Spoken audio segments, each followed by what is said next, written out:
Obrigado, senhor. Meus amigos, desculpe estar falando sentado, mas é por uma questão de saúde.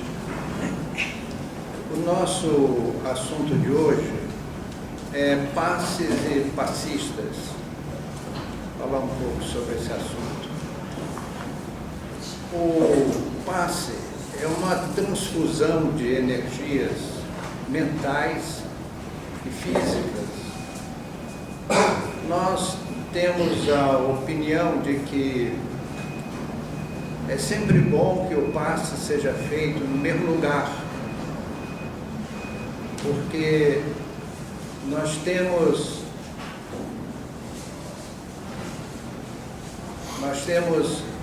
que considerar que essas energias do passe, elas vêm do passista, elas vêm dos espíritos que atuam no passe e também do ambiente onde é aplicado o passe. E com esses materiais, a pessoa que se ali se senta para tomar o passe, ela é beneficiada. O que o passista tem que fazer é estender as mãos abertas sobre a pessoa que vai receber o passe. E mentalmente imaginar que ele é como uma bateria carregada e que ele lança sobre a pessoa que está tomando o passe, pela força da sua mente, essas energias acumuladas. E os espíritos que ajudam nesse trabalho, eles se encarregam de aplicar essas energias nos pontos onde a pessoa está necessitando ajuda.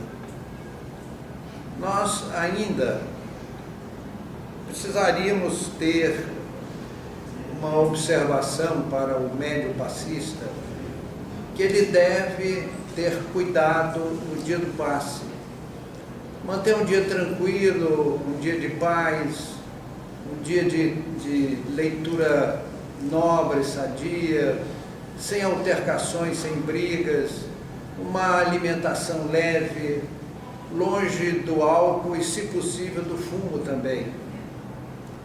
Essa é a recomendação dos espíritos para a pessoa que vai trabalhar no passe. Outra coisa que nós consideramos, o passe é uma enfermagem. E sendo uma enfermagem, é preciso que as pessoas que atuam no passe, os médiuns passistas, que eles se cuidem. Nós até usaríamos uma simbologia. O que aconteceria, por exemplo, com um enfermeiro num centro cirúrgico que manipulasse agulhas, tubos e outros materiais, outros implementos médicos com as mãos sujas? Isso seria um descalabro, porque nada acontece por acaso. Nós somos trabalhadores na seara espírita, especialmente o passista. Nós fazemos esse trabalho por um compromisso espiritual havido previamente. E nós, ao assumirmos esse compromisso, temos que dar a nossa contribuição. Uma mente limpa, uma mente sadia, uma mente equilibrada, faz parte dos esforços para que o passe seja efetivo na sua aplicação. Outra coisa que nós precisamos levar em conta, o médium passista não pode trabalhar no passe de uma maneira fria, uma maneira insensível, como se aquilo fosse um ritual apenas. O passe é um trabalho muito sério, é um compromisso com a espiritualidade e nós não podemos falir com isso.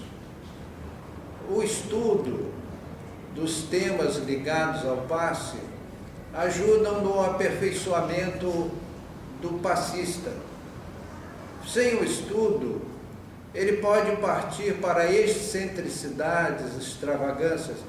Quantas vezes já ouvimos pessoas dizer que o passe, a pessoa não pode cruzar a perna, tem que tirar brinco, relógio, tudo isso são crendices. O passe é uma transfusão de uma energia mental que nada tem a ver com os objetos que as pessoas utilizam. Eu assisti, uma certa feita, fiz uma palestra numa instituição espírita, que eu diria pseudo-espírita, em que os médiuns mandavam a pessoa que ia tomar o passe tirar o sapato. E a pessoa tinha que tomar o passe descalça. E simbologias e outras coisas bastante estranhas. Havia nesse grupo uma moça que ela, ao dar o passe, ela dançava e batia palmas, e ela tinha uma palma muito forte, né? Então ela batia palma e dançava, batia palma e dançava. O que o médium passista tem que fazer é estender as mãos com o seu magnetismo sobre o paciente e ficar por aí. O resto os espíritos fazem. Todas essas gesticulações, elas não têm nenhuma utilidade prática, não servem para nada. Por exemplo, há um compromisso entre o médium e a espiritualidade. Ora, com esse compromisso, o médium tem que cumprir dois compromissos para com a tarefa de passe. Uma é a pontualidade e a outra é a presença. A presença no sentido de não existirem faltas.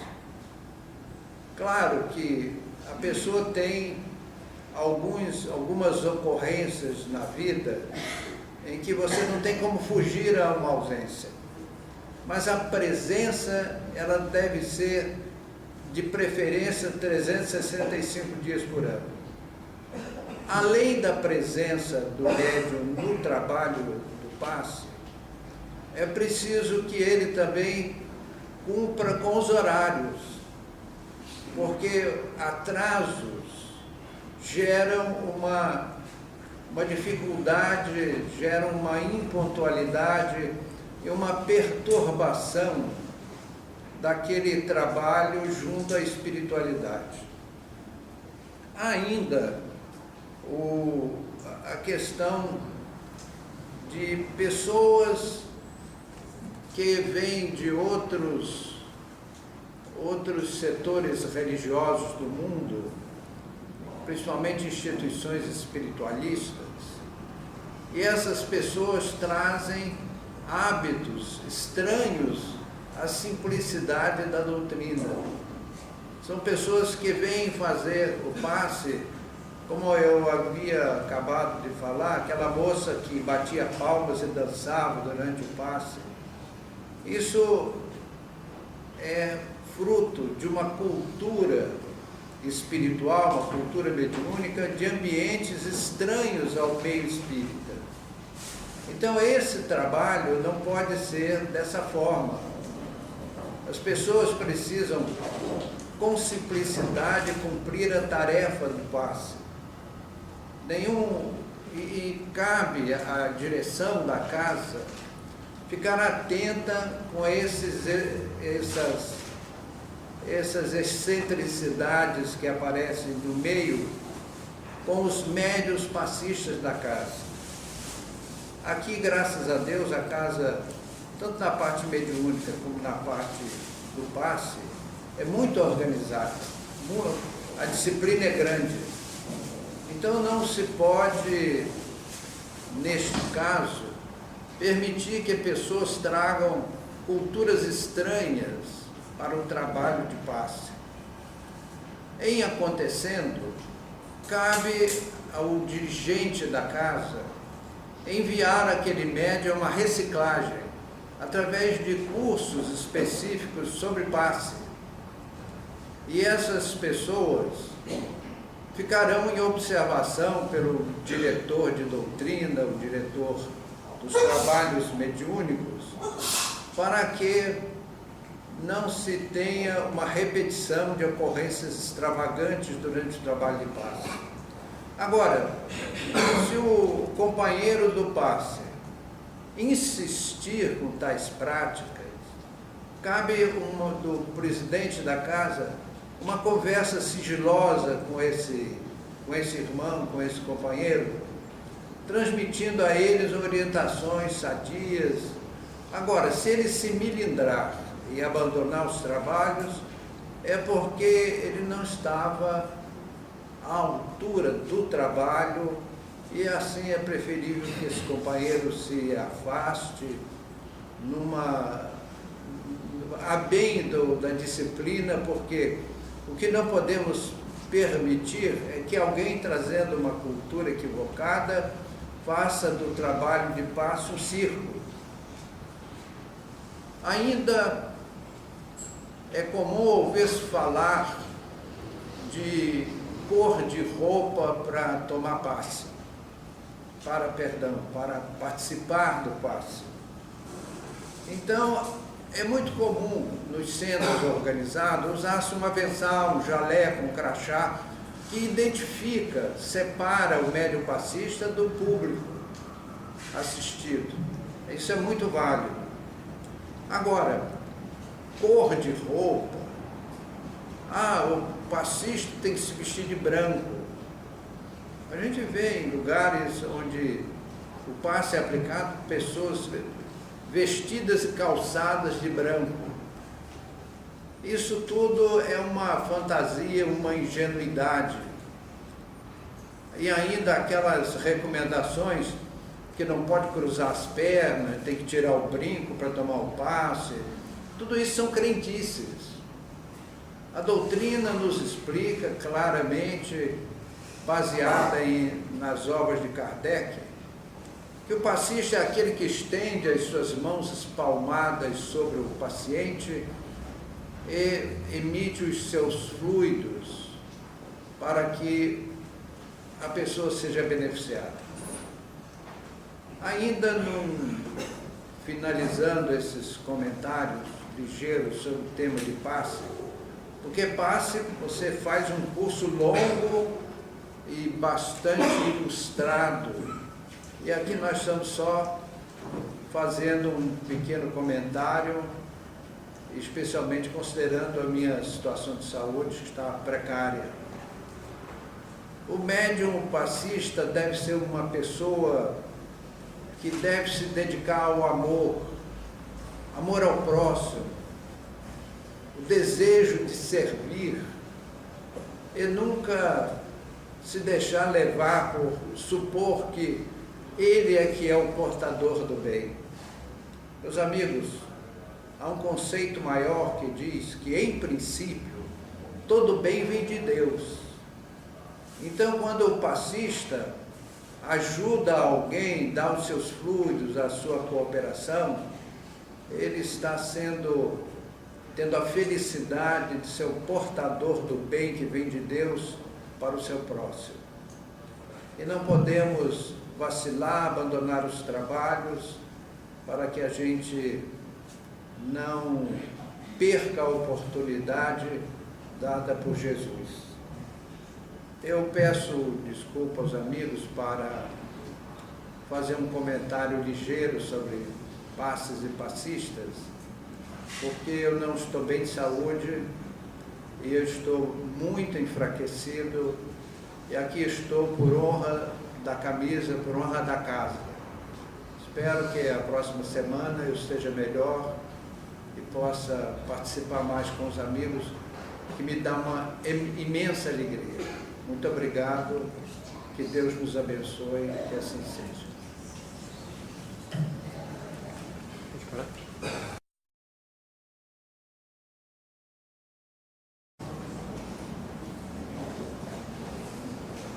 Meus amigos, mais uma vez falando sentado, porque eu estou melhor, mas não tão melhor.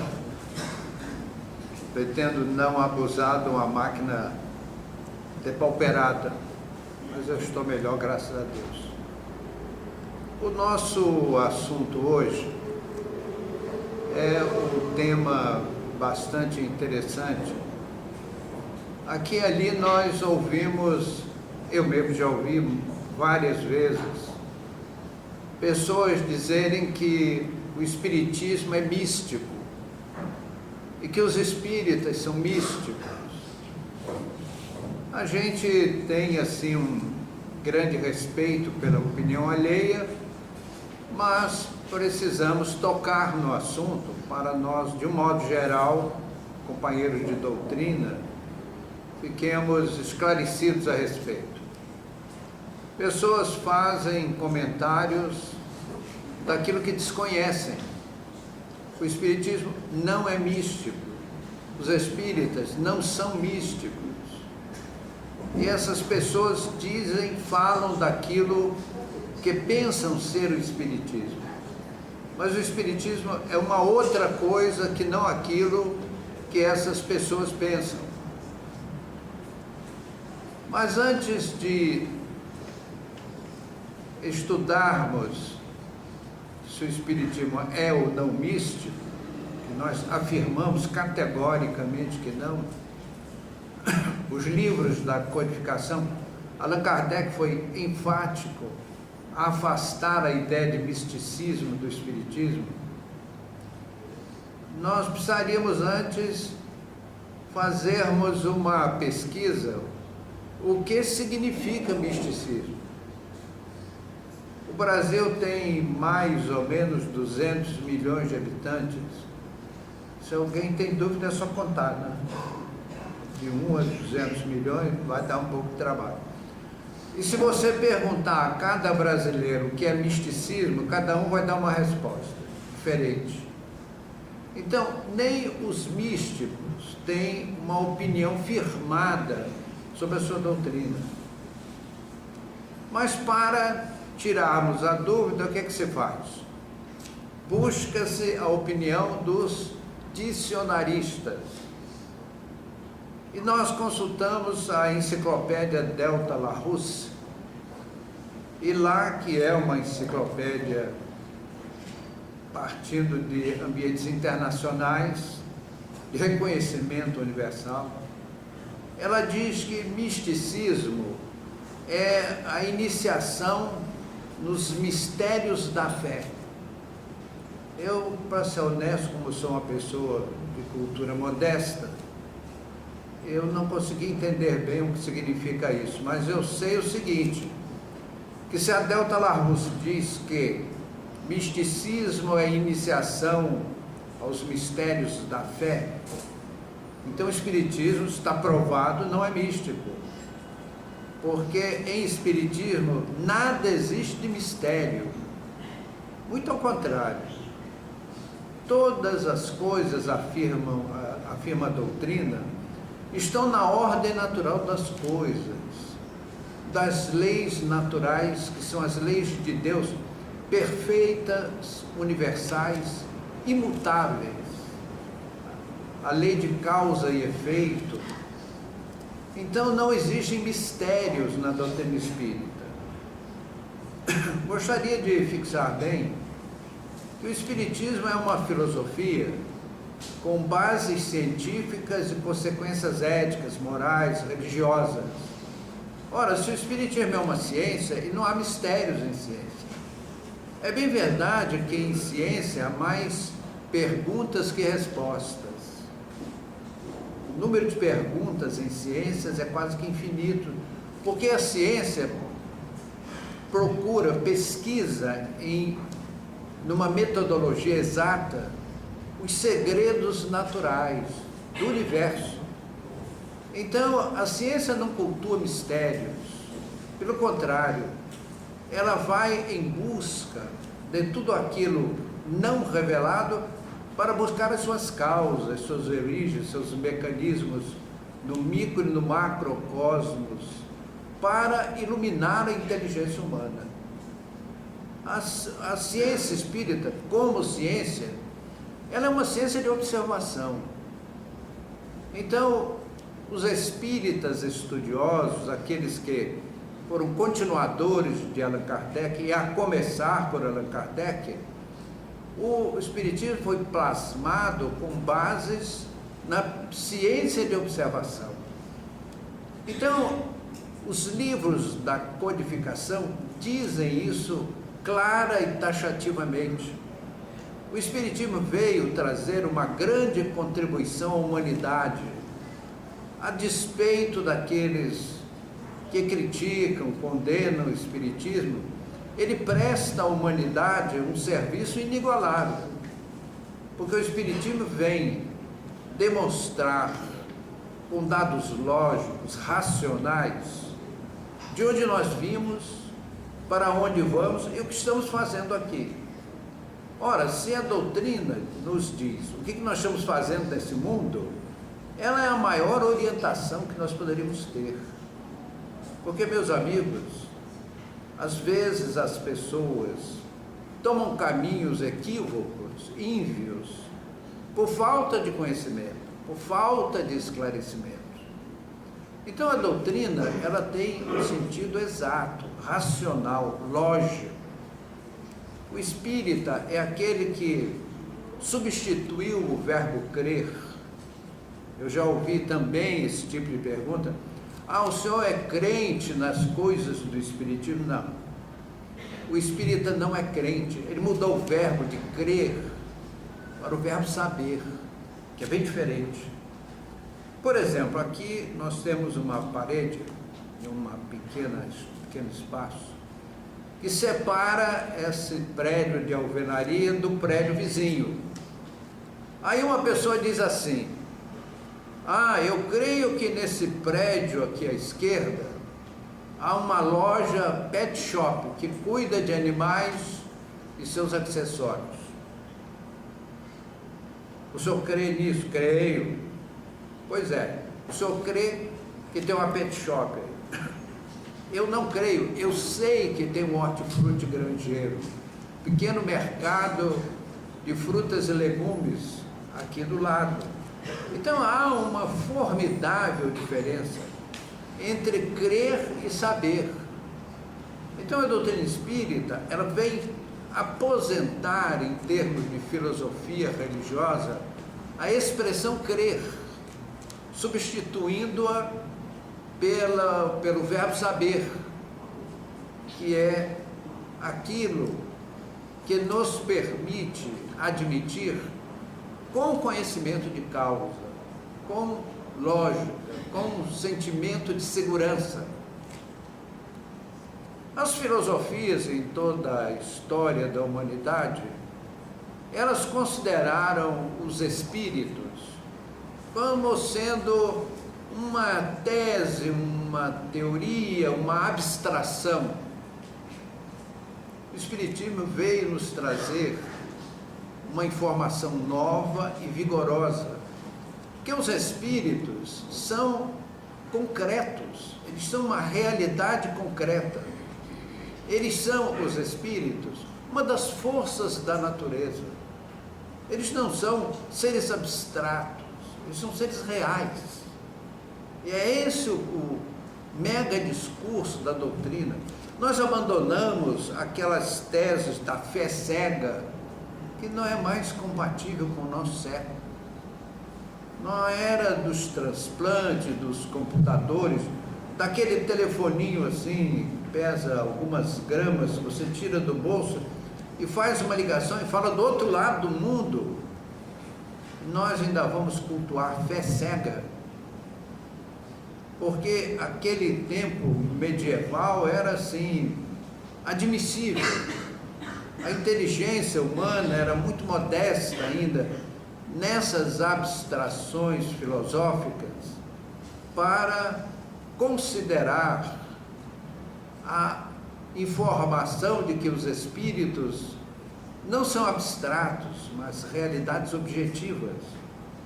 Então, para aquela época passada, quem sabe todos nós aqui presentes, usando roupas bem diferentes das que usamos agora, né?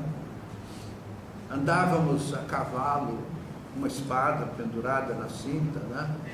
Naquelas épocas do obscurantismo, nas épocas medievais, talvez tenhamos adotado a fé cega.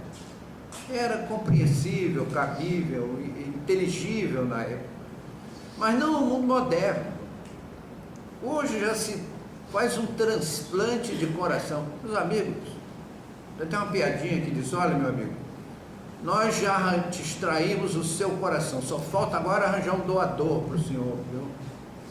Isso é uma piadinha dentro do transplante, né? É o chamado humor negro, né? Então, numa época em que se troca um coração falido por um coração doado, robusto, sadio, ainda vamos falar em salvação pela fé, em mistérios religiosos. Meus amigos, queira ou não queiram os homens, a humanidade adotará a doutrina espírita como filosofia religiosa, como ciência. A ciência humana estuda o mundo material e seus acessórios. A ciência espírita estuda o mundo espiritual e tudo que ele diz respeito. Então nós espíritas não cremos no mundo espiritual, mas sabemos em detalhes sobre as paisagens, as regiões do mundo espiritual. Nós sabemos que existem aquelas regiões espirituais inferiores para aqueles que se fizeram inferiores, porque quiseram ser inferiores e que continuam a querer ser inferiores. É muito comum nós ouvirmos pessoas, isso é assim, comuníssimo, pessoas dizerem: eu quando deixar a terra, será que eu vou para aqueles umbrais onde andou André Luiz? E há pessoas que realmente guardam um temor disso. E veem nas narrativas dos espíritos desencarnados sobre essas regiões, onde as obras de André Luiz é um verdadeiro tratado, um portento sobre as descritivas dessas regiões. Será que eu vou ser recolhido ou ser levado para uma região dessa? Meu amigo, vai se você quiser. É opção. As regiões inferiores é para aqueles que se fizeram inferiores. Não precisa nenhuma magia, nenhuma exéquia religiosa para que a pessoa seja encaminhada às colônias espirituais. Basta a nossa maneira de viver, o nosso desejo de sermos bons ou perturbadores, é uma opção. Mas se nós queremos viver uma vida reta, responsável, meus amigos, em nenhum momento estamos dizendo, se quisermos ser perfeitos, a perfeição ainda não é da terra. Todos nós erramos, cometemos equívocos, às vezes desastrados, mas o importante é se nós erramos dolosamente ou culposamente, para usar a expressão, a hermenêutica do direito. O homem, ao cometer um crime, o juiz vai pesar as circunstâncias daquele crime e considerar aquele crime culposo, isto é, onde não houve a intenção do crime, ou doloso, onde houve a intenção do crime. Por exemplo, alguém cometeu um homicídio, nós que dirigimos automóveis corremos o risco de tirar a vida de alguém, mas o juiz, na sua sabedoria, vai julgar se houve a intenção. Se você vai dirigindo o carro obedecendo às leis de trânsito, às velocidades permitidas, às sinalizações, e acontece um acidente, foi um acidente. E Deus não é menos sábio que os juízes humanos, pelo contrário. Deus é a suprema justiça, com um detalhe, é uma justiça misericordiosa. Deus não pune seus filhos, Deus educa, que é diferente. Aquela inteligência que governa vidas cósmicas, aqueles mundos, aqueles sóis de primeira grandeza, que se você jogar a Terra lá dentro, ele nem percebe, de tão insignificante é a Terra para as expressões cósmicas dessas grandes naves siderais, que são balizas cósmicas. Citaria Canopus. Canopus é um encanto observar aquela estrela. Se você pega a Terra e joga em Canopus, ficou mais longe.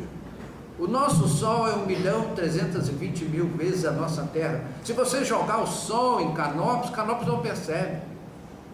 Então a grandeza desses astros, que são muitos e muitos milhares de vezes maior que o nosso Sol. Então uma inteligência que mantém todo esse universo em equilíbrio vai ficar preocupado em punir filhos.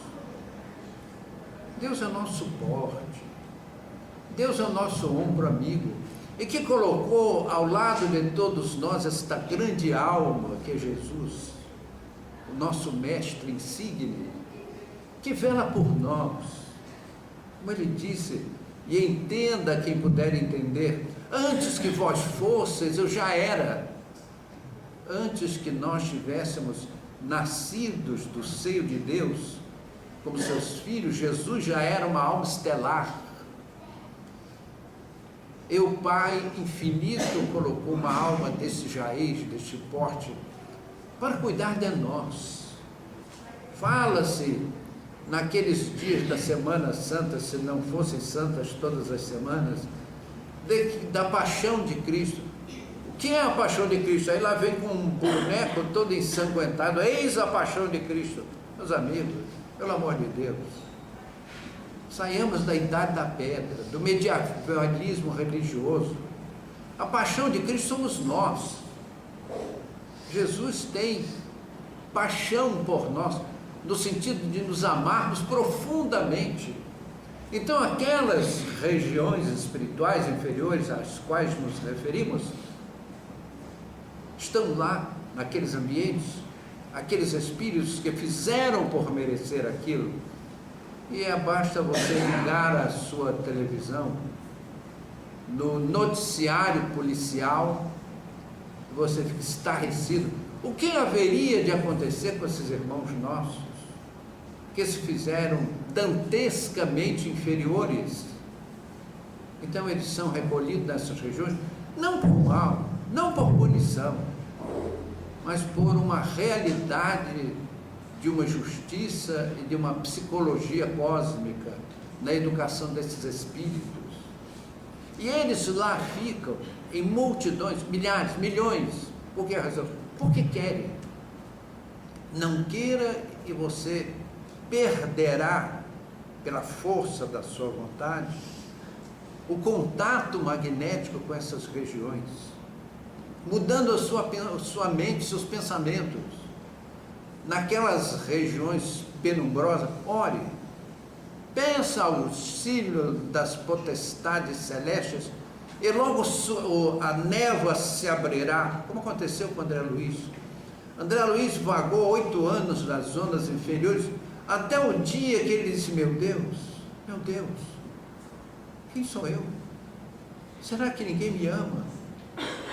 Aí ele se lembrou de Deus, e foi lembrar-se de Deus, e lançar o rosto à terra banhado em lágrimas, e orou profundamente, pedindo a misericórdia divina, e eis que abriram-se as névoas, e surgiu um espírito luminoso, acompanhado de 2 padioleiros, que recolheram André Luiz.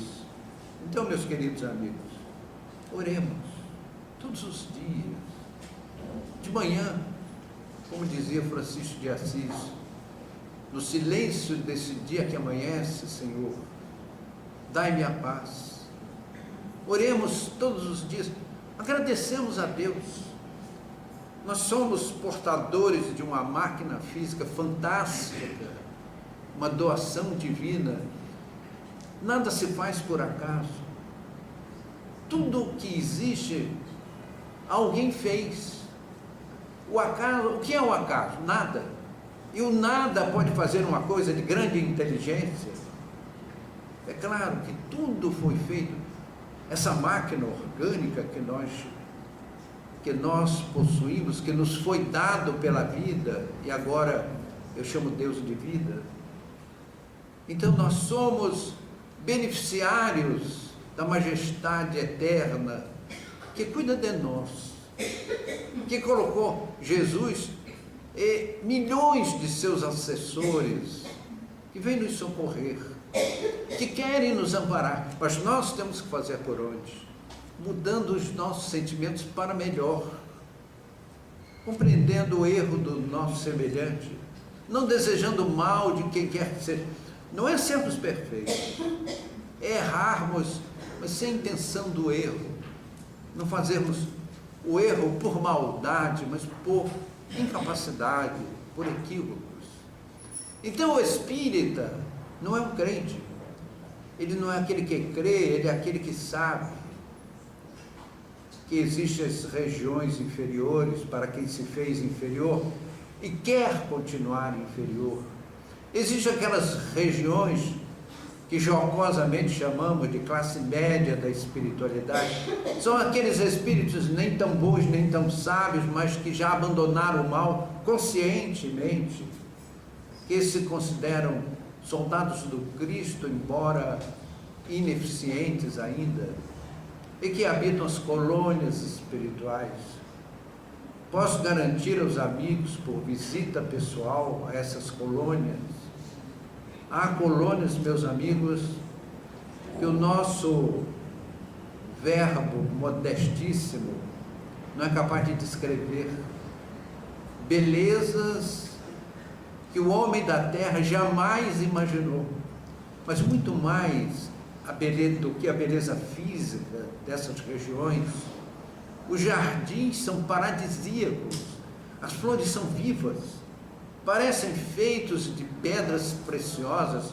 Uma rosa parece talhada, as suas pétalas em lâminas de rubi, elas são vivas. Você se aproxima, que rosa linda, e ela movimentou-se no caule, e dela partiu em minha direção uma vibração tão maravilhosa que eu não consegui entender. Elas respondem às nossas vibrações mentais. E aqueles irmãos que habitam aquelas regiões, meus amigos, é um privilégio celeste, uma simples visita de alguns minutos. Só tem uma coisa ruim, é ter que voltar. Tem que voltar para a terra depois de visitar essas colônias excelsas que nos aguardam a todos, sem exceção. Somos beneficiários de Jesus. Ele nos disse: eu vou à frente, eu vou preparar um local para ter-vos comigo. Jesus não mentiu. Então, meus queridos amigos, nós sabemos tudo isso, nós não cremos, nós sabemos. A doutrina espírita, meus amigos, chegou às nossas mãos porque chegou a hora, o momento em que Jesus mandou aquele espírito excelso chamado professor Rivel, Allan Kardec, alma estelar. E Allan Kardec era um homem de uma formação positiva, ele era um educador, era um intelectual. Aqui todo mundo já ouviu falar na Sorbonne, em Paris. Todos os amigos gostariam de estudar na Sorbonne. Nós aqui em São Paulo estudamos na Sorbonne, né? Parecido só o nome, mas não é a mesma coisa, não. Então, ser um mestre, um professor na Sorbonne, e muita coisa, E Allan Kardec era mestre na sua coisa, era um educador, era um intelectual, era um homem positivo. E quando ele ouviu falar pela primeira vez nos fenômenos mediúnicos, ele recebeu com um ceticismo total e absoluto. Eu já comentei aqui e volto a comentar porque o assunto é bem pertinente sobre esse tema misticismo. Allan Kardec vinha saindo da universidade e ele foi procurado por um funcionário da secretaria da universidade. Disse: professor, eu queria falar com o senhor. Sabe, pois não, meu jovem? É o seguinte, eu na minha casa eu consegui hipnotizar uma cadeira. O professor se segurou para não dar uma gargalhada, porque seria incompatível com um homem de vasta cultura rir assim, jocosamente, do simplismo daquele cidadão. Mas o moço percebeu e se sentiu ofendido. Professor, o senhor está convidado a ir à minha casa ver a hipnose da cadeira. Naquela época, não sei se hoje, faz muito tempo que eu não vou a Paris, perdi assim, os costumes, né, da elegância francesa, da cultura francesa. Mas naquele tempo era uma grosseria inominável alguém lhe convidar para ir à casa da pessoa e você recusar. Não podia. A poética não podia. E o professor Rivel, que era o nome de Allan Kardec é um pseudônimo. Não podia recusar o convite. E aí a pessoa convidada marca o dia e a hora. Era assim a regra social na época, né? Aí combinado, e para encurtar a história, no dia aprazado lá estava, na sala de visita do cavalheiro, o professor Rivel, o dono da casa, a esposa, que era uma dona de casa, e duas meninas de 12, 13, 11, 12 anos de idade. E aí o moço botou a cadeira no meio da sala e perguntou: cadeira, você já pode conversar conosco? Ele explicou ao professor: olha, nós temos um combinado com a cadeira. Uma pancada é sim, duas é não. Aí a pancada. O professor tomou um susto, um estalo na cadeira, dizendo que sim. Aí começaram a fazer aquelas perguntas triviais: está chovendo? Não. Está de lua? Sim. O professor Rivel ficou assim, puxa vida, ele havia descoberto uma nova lei da física. E aí, vamos avançar mais, bem lá na frente, porque o relógio não para e o assunto é palpitante. Então eles foram fazendo, aí já não era mais o dono da casa que convidava o professor, era o professor que se convidava para assistir os fenômenos. Meus amigos, fiz e dirigi reuniões desse tipo anos, desses fenômenos chamados paranormais, psicobiofísicos, parapsicológicos, tem uma porção de apelidos aí no mercado. Então, lá na frente, eles idealizaram prender um lápis numa cesta de costura, uma cestinha de lime, prender um lápis, o francês chama crayon, né? Prenderam a folha de papel sobre a mesa e colocaram a cestinha em cima do papel. A cestinha ergueu-se e começou a escrever, a começar do centro, e fazendo uma espiral, e foi crescendo, crescendo, crescendo, até chegar à borda do papel. Por que os espíritos fizeram assim? Porque ninguém pensou em escrever em círculos, número 1. Número 2, porque é impossível a pessoa humana fazer escrita numa espiral.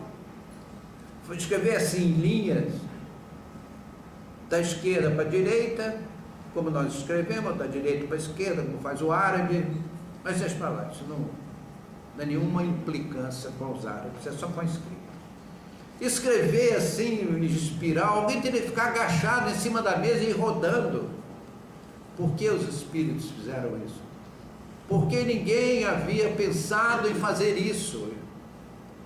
Puxa a fita, vão avançar mais porque o tempo não para.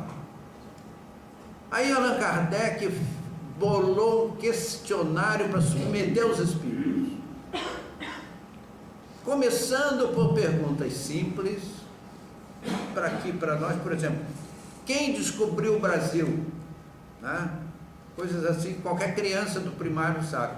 E aí ele foi subindo as perguntas cada vez mais complexas, até perguntas que ele, professor Rivel, da Sorbonne, não saberia responder. E os espíritos deram as mais perfeitas respostas, e mais ainda. E você pensa assim, está errado, por isso, por isso, por isso. Aí eu disse, poxa, então nem eu estou respondendo esses questionamentos. Então vejam, amigos. Aí Allan Kardec fez uma celebérrima pergunta aos espíritos, que eu estou chovendo no molhado, porque todos os companheiros aqui presentes conhecem bem essa pergunta. O que foi que ele perguntou aos espíritos? Ele perguntou, afinal de contas, quem está escrevendo? E os espíritos responderam, eu sou um espírito, fui um homem, deixei a terra, tornei-me um espírito, e estou aqui respondendo suas perguntas. E Allan Kardec fez uma celebérrima pergunta, e como eu posso ter certeza disso? E os espíritos responderam, por um adágio vosso mesmo, que não há efeito sem causa. Todo efeito tem uma causa. Chove, porque é uma condensação atmosférica, e há o fenômeno da chuva. E todo efeito inteligente tem como causa uma inteligência. E aquelas respostas sapientíssimas dadas pelos espíritos eram respostas muito inteligentes, que Allan Kardec reconhecia. Aí ele jogou a toalha. Realmente os espíritos existem. Meus amigos, já falei aqui 1 milhão de vezes. O casal Figner, eles eram muito ricos. No dia da festa de 15 anos da sua filha Raquel, a menina teve um mal súbito e faleceu. Frederico Figner organizou uma festa de parar o Rio de Janeiro. Ele era dono da Casa Edson, a maior loja do Rio de Janeiro na época. Era um homem rico. A sua casa em Copacabana era um quarteirão. E ele já era um homem de uma certa idade, a esposa também. Eles ficaram mortos e desarvorados com a morte da filha. Cancelaram tudo. Pegaram o navio, foram viajar para esquecer. Mas esquecer essas coisas, você leva o corpo onde for, mas a mente fica lá presa. Foram para Belém do Pará, e o comandante mandou esvaziar o navio, que precisa limpar e carregar o navio. Eles foram para um hotel, o casal. E ficaram lá no hotel esperando o navio. Aí a dona do hotel disse, olha, aqui no final da tarde nós fechamos o hotel, vai todo mundo para a rua, para o cinema, para os bares, restaurantes. E voltamos às 10, 11 horas da noite. Ah, mas nós não somos daqui, né? Ah, e o que vocês vão fazer? Nada. Vocês não querem ir comigo, não? Onde é que a senhora vai? Ah, eu vou a uma sessão espírita. Pronto, era só uma sessão espírita. Da dona Ana Prado. Ela foi o casal Figner para a reunião da dona Ana Prado. E, meus amigos, eis que na reunião da dona Ana Prado materializa-se o espírito da Raquelzinha, filha do casal. E ela chega, senta-se no colo do pai, diz, papai, eu não morri. Deixa meu pai, minhas mãos, eu sou vivo, pai. Vocês já imaginaram a emoção desse pai? Não há palavras para definir. Ele ficou arrasado, afônico, não conseguia falar. Ela abraçou-lhe a cabeça, beijou-lhe o rosto, foi até a mãe. Minha mãe, veja que, olha como estão bonitas minhas unhas, mamãe. A mãe ficou afônica também, de emoção. Então, meus amigos, nas nossas reuniões, nós fizemos isso. Amigos presentes tiveram a sublime felicidade de reencontrarem amorosos parentes que voltaram materializados para mostrarem-se, conversar, particularidades, com sua linguagem, os seus maneirismos. os assuntos que só eles conheciam. Então, meus amigos, falamos aqui muito de Leslie Flint, cujos espíritos materializavam a voz e que eram identificadas pelos seus familiares, os maneirismos, a maneira de falar, até os erros do inglês da época, os conhecimentos particulares e tudo mais. E como não duvidar da imortalidade da alma com a obra de Francisco Cândido Xavier, quase 500 livros, quase 500 best-sellers. O escritor escreve 25 livros, um é best-seller. O Chico, todos eram best-sellers.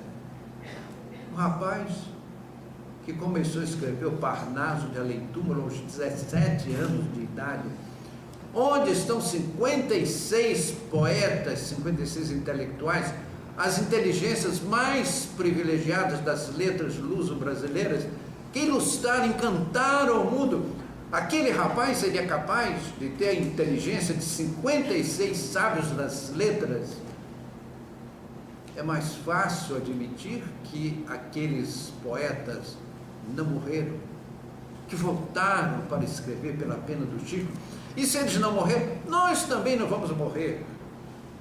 E os nossos entes queridos, e observo aqui nessa sala, os amorosos amigos, desencarnados, familiares dos presentes, que vêm trazer seu carinho, seu afago, seu beijo, seu conforto, voltam das sombras da morte para vir aquecer o nosso coração. Então o Espiritismo é objetivo, é ciência de observação, não é misticismo.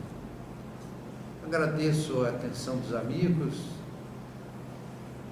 e expresso carinho para esses visitantes ilustres.